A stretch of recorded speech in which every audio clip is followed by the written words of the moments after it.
In this video, I'll be going through the history and changes of the ice type throughout the main series games. Yes, this video is totally inspired by MNJ TV's Then vs Now series, but for some reason he didn't continue it and we got a whole new generation to talk about. Yeah, let's get started. Starting off with Generation 1, where it all began. The ice types were one of the 14 original types and was a great offensive type. It hit dragon, grass, ground and flying types for super effective damage, and the ice types were only resisted by itself and the water type. In the defensive side, ice had three main weaknesses: fire, fighting and rock, and ice only resisted ice itself. So it is clear that the ice type was mainly based on its offense rather than defense. Fully evolved ice type Pokemon were Dewgong, Cloyster, Lapras, Jinx, and the legendary Articuno.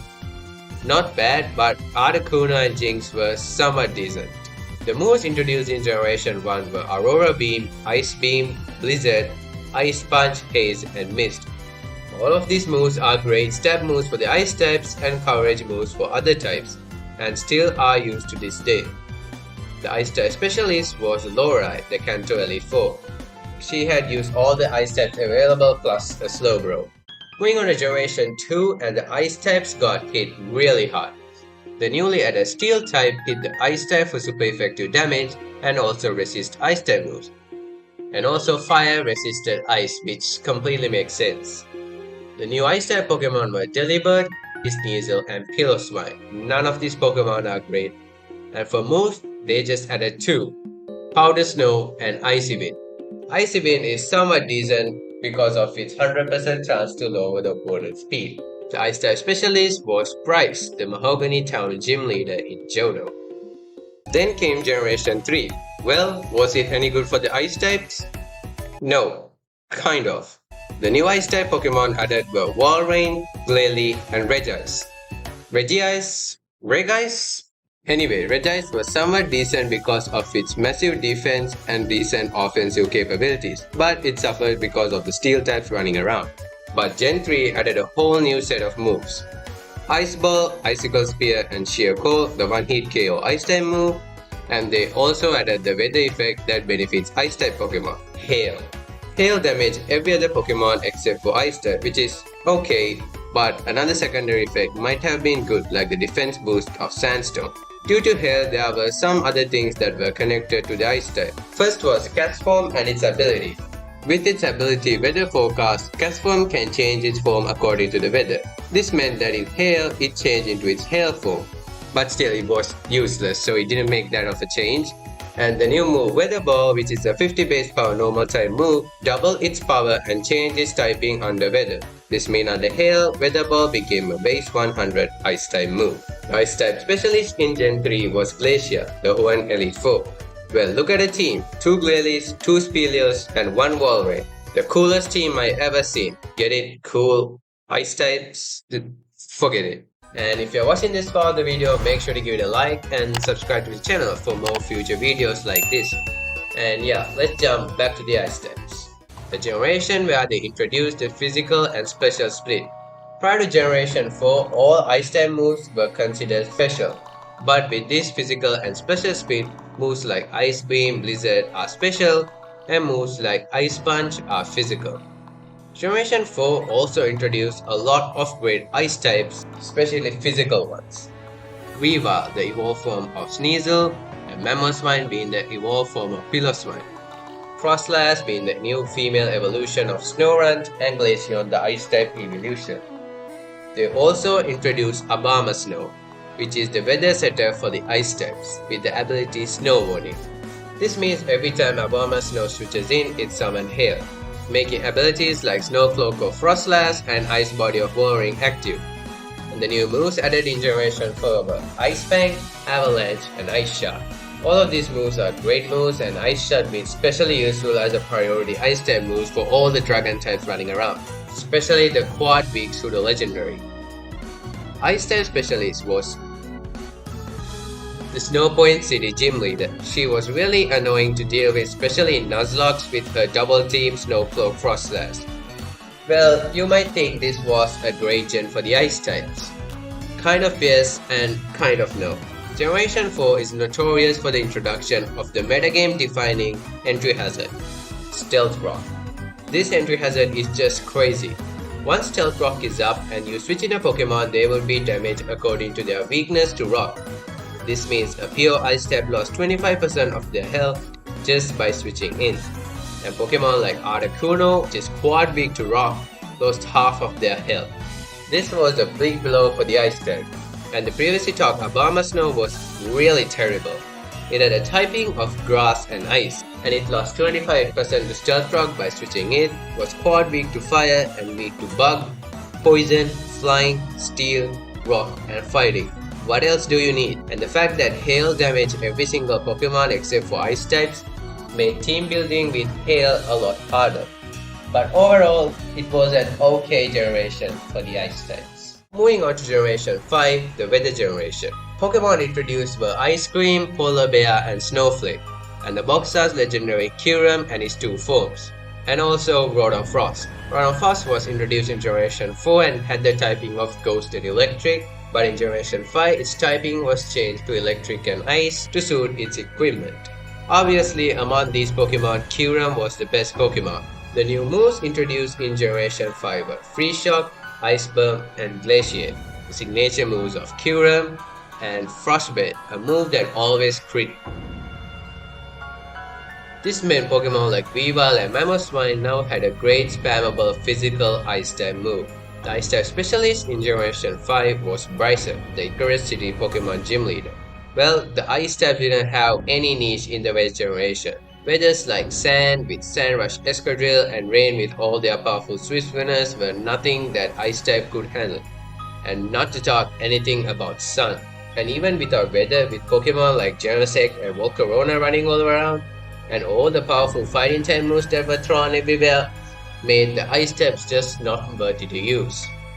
Although Kyurem was great on its debut, it quickly fell down because of all its weaknesses. Next is Generation 6. Even after 6th generation, it is clear that the Ice types are one of the worst defensive types. And what did Gen 6 give us? Two defensive Ice-type Pokemon, Aurorus and Avalon. Generation 6 was also the Mega Generation where they introduced really powerful Megas. And what did the Ice-type receive? Mega Glalie and Mega Abomasnow with the same ability. Mega Glalie was somewhat decent with its ability to refrigerate, but it was nothing compared to all the other strong Megas running around in the tier. Aurorus, the new Pokemon introduced, also packed the ability Snow Warning, another hail setter for the Ice type. Well, let me read its weaknesses. Quad weak to fighting and steel, 2 times weakness to ground, grass, and fire. These are really common moves that are just thrown everywhere. So it is clear that Aurorus had no niche in Generation 6. And the new Ice type move was only Freeze Drive, but it's cool. This move had a base power of 70, but the catch is that this is super effective for water types, which otherwise would resist Ice type moves, a really handy tool for the Ice types to beat other water types. The Ice type specialist in Generation 6 was Wulfric, the Ice type gym leader in Snowbell City. Still, the Ice types were an okay-ish type, only protected by its offensive capabilities. Moving on to Generation 7. And the new Ice-type Pokemon introduced were Alolan Ninetales, Alolan Slash, and Crabominable. Alolan Ninetales being the best among these Pokemon because it's another Pokemon with Snow Warning, the third Pokemon with this ability, and the best. Alolan Ninetales had a typing of Ice and Fairy. Still not the best, but okay. What made Alolan Ninetales different was because of its speed and offensive capabilities, and the newly introduced move, Aurora Veil. This move sets up both Reflect and Light Screen in just one turn, but the catch is that Hail should be active. This meant Alolan Ninetales could come in and set up the weather and then set up the Veil as well, which would make it survive some of the moves that it's already weak to. Because of the great ability, Alolan Ninetales was seen prominent usage in Generation 7, even on teams which didn't carry any other Ice types or had anything to do with the Ice types. Ice type moves introduced in Generation 7 were Ice Hammer, the signature move of Crabominable, Freezy Frost, which is the signature move of your partner Eevee, and the other move was Sub-Zero Slammer, the Z Ice type move. This was one of the sickest moves of all time.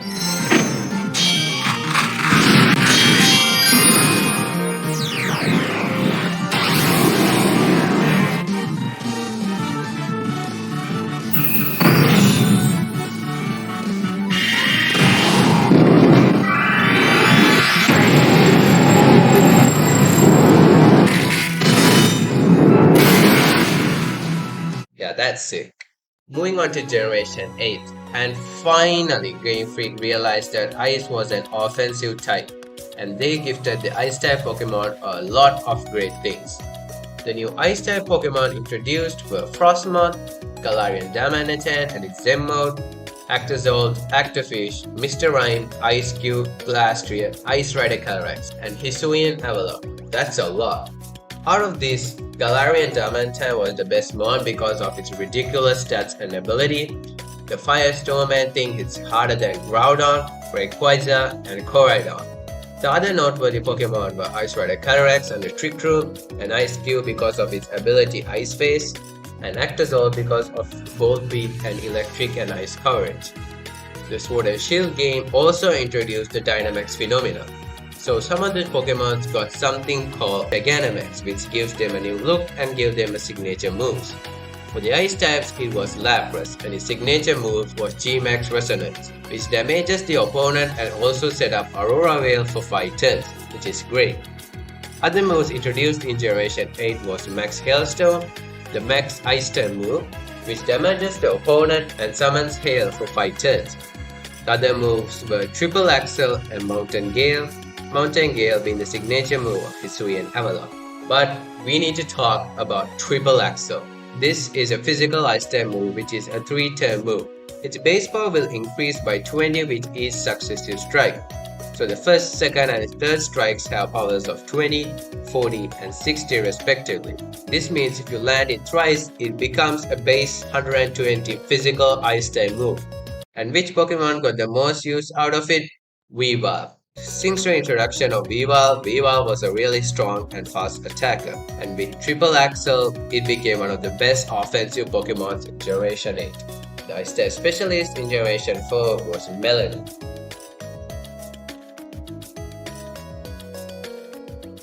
Next is a new generation, Generation 9, and how did it impact the Ice types?